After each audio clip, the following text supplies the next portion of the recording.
ആറാം സങ്കീർത്തനം.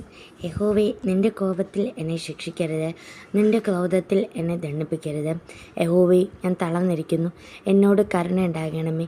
യഹോവേ, എൻ്റെ അസ്ഥികൾ ഭ്രമിച്ചിരിക്കുന്നു, എന്നെ സൗഖ്യമാക്കണമേ. എൻ്റെ പ്രാണനും അത്യന്തം ഭ്രമിച്ചിരിക്കുന്നു. നീയോ യഹോവേ എത്രത്തോളം? യഹോവേ, തിരിഞ്ഞ് എൻ്റെ പ്രാണനെ വിടുവിക്കണമേ. നിന്റെ കാരുണ്യ നിമിത്തം എന്നെ രക്ഷിക്കണമേ. മരണത്തിൽ നിന്നെക്കുറിച്ച് ഓർമ്മയില്ലല്ലോ. പാതാളത്തിൽ ആർ നിനക്ക് സ്തോത്രം ചെയ്യും.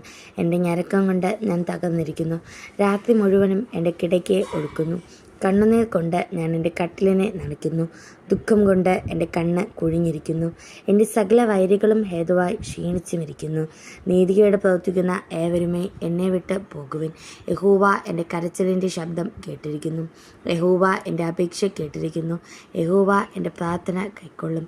എൻ്റെ ശത്രുക്കൾ എല്ലാവരും ലജ്ജിച്ച് ഭ്രമിക്കും. അവർ പിന്തിരിഞ്ഞ് പെട്ടെന്ന് നാണിച്ചു പോകും. ആമേൻ.